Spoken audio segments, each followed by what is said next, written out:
E se eu te disser que o LED aqui está gerando eletricidade sem estar ligado a nenhuma fonte, você acredita?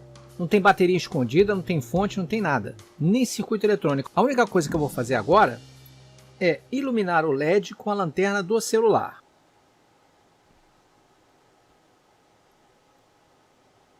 Olha só, tirei, coloquei.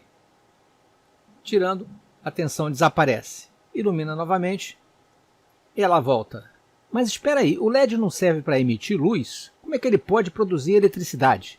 Olá pessoal, sejam bem-vindos a mais um vídeo do canal Eletrolab. Hoje um assunto bastante interessante que algumas pessoas ainda não conhecem. Na verdade, todo diodo LED também é um sensor de luz. E hoje você vai entender a física por trás desse fenômeno e ver isso funcionando tanto no multímetro quanto no osciloscópio. Quando pensamos num LED, normalmente imaginamos apenas um componente que acende. Mas o nome dele já entrega a sua verdadeira natureza, né? Light Emitting Diode, ou seja, diodo emissor de luz. E antes de emitir luz, ele continua sendo um diodo. Internamente, existe uma junção PN formada por duas regiões de material semicondutor. Quando a gente aplica uma tensão direta nele, os elétrons e lacunas atravessam essa junção e ao se recombinarem, a energia, parte dessa energia, né, ela é liberada em formas de fótons. E é isso que faz o LED acender. E aqui vem uma das características mais interessantes da física. Em muitos fenômenos, o processo pode acontecer nos dois sentidos. Se a energia pode gerar luz, também é possível que a luz gere um pequeno sinal elétrico.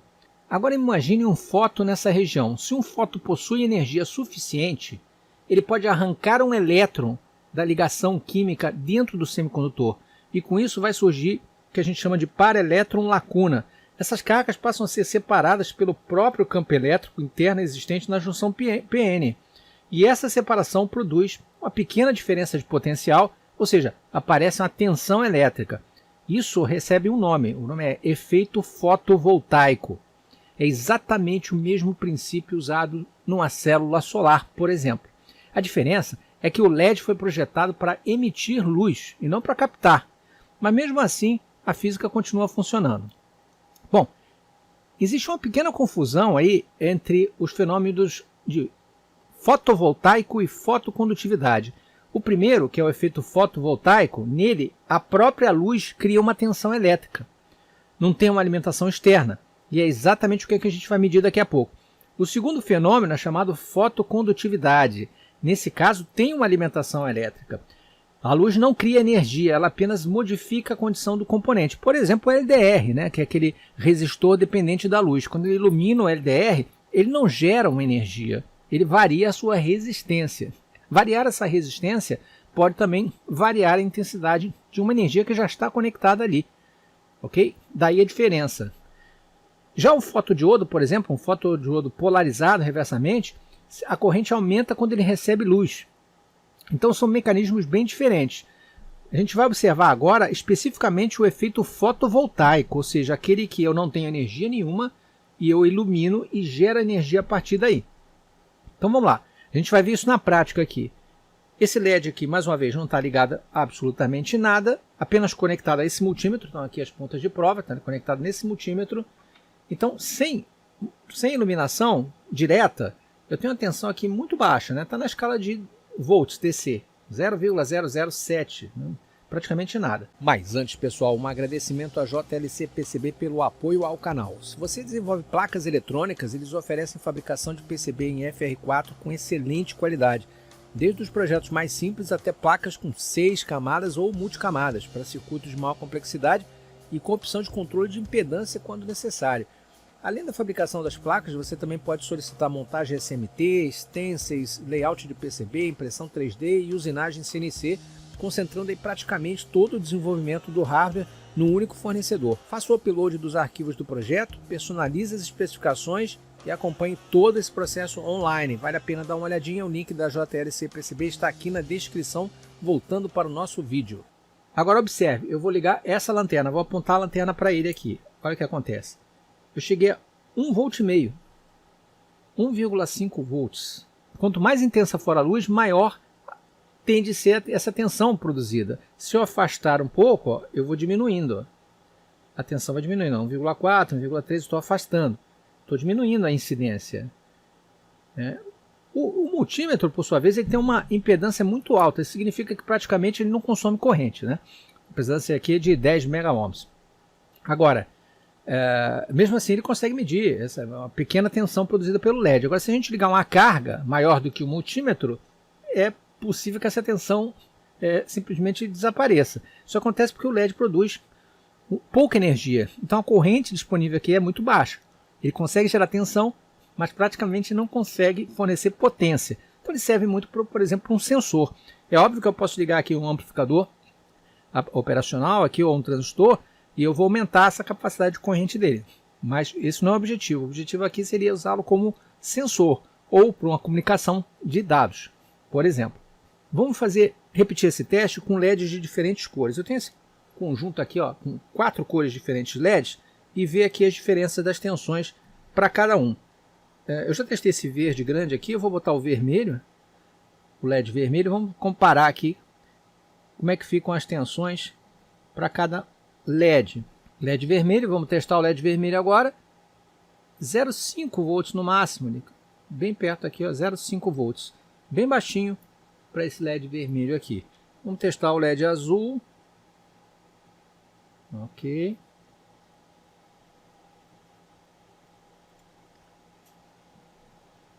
LED azul,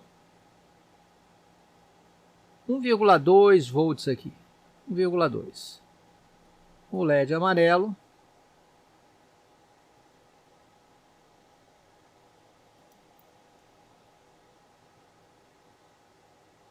um 1,4, e esse LED branco.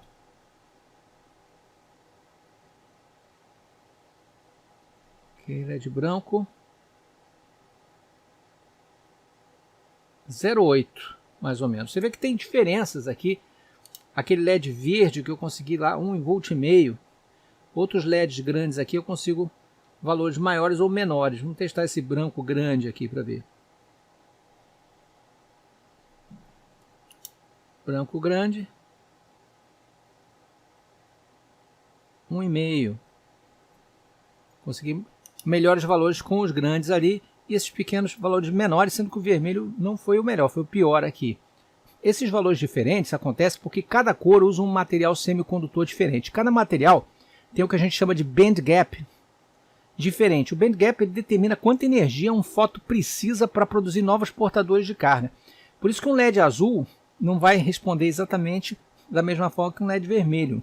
Então vai ter uma influência aí. E vai ter influência também na cor de luz que eu estou gerando, porque ele opera mais ou menos como um filtro também. Agora eu vou fazer o teste no osciloscópio.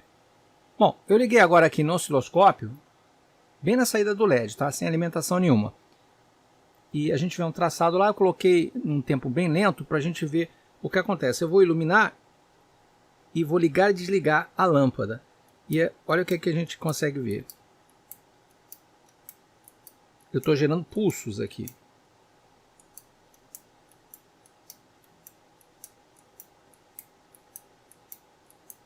Ou seja, na mesma hora que eu ligo, repara que a resposta dele é extremamente rápida. Ou seja, quando eu ligo ele sobe imediatamente, quando eu desligo ele baixa imediatamente. Ou seja, ele é muito rápido. Os elétrons, quando eu acendo, são gerados praticamente no mesmo instante que os fótons atingem a junção. Por isso que ele consegue detectar variações muito rápidas de luminosidade. E essa é uma vantagem enorme em relação a um LDR, por exemplo. Enquanto o LDR leva aí vários milissegundos para responder, o LED e o fotodiodo seria um componente especificamente usado como sensor de luz, né, de alta velocidade. Eles trabalham em escalas de microsegundos e até nanosegundos, dependendo, obviamente, da tecnologia. Então, é justamente essa velocidade que permite transmitir informações usando luz, como a gente vê aí em fibras óticas e em diversos sensores industriais. Existe outra característica bem interessante, né? Um LED costuma responder melhor às cores próximas a que ele próprio emite. Eu já comentei isso aqui. Isso acontece novamente por causa do band gap do semicondutor. Ele funciona quase como um filtro natural. Por isso o LED vermelho tende a ser mais sensível ao vermelho do que ao azul. Embora esse comportamento aí possa até variar aí, dependendo do tipo de fabricante do LED. Hoje a gente viu aí por que um LED nunca deixa de ser um diodo, né? Quando a gente alimenta essa junção PN, ele transforma eletricidade em luz. Quando iluminamos essa mesma junção, ele transforma parte da energia luminosa em eletricidade. É exatamente a mesma física trabalhando nos dois sentidos. E talvez esse seja um dos maiores encantos aí da eletrônica, né? Componentes extremamente simples, como um LED, escondem fenômenos físicos aí fantásticos, surpreendentes, aí que dá para a gente fazer uma série de coisas. Então, se você quer fazer um circuito com um sensor, inclusive um esquema que eu vou botar aí, serve como amplificador, para detectar luz, ou até mesmo para transmitir algum tipo de informação codificada, o LED pode ser usado em algumas situações como sensor, em vez de usar um fotodiodo. Claro, o fotodiodo foi especificamente projetado para isso, o LED não.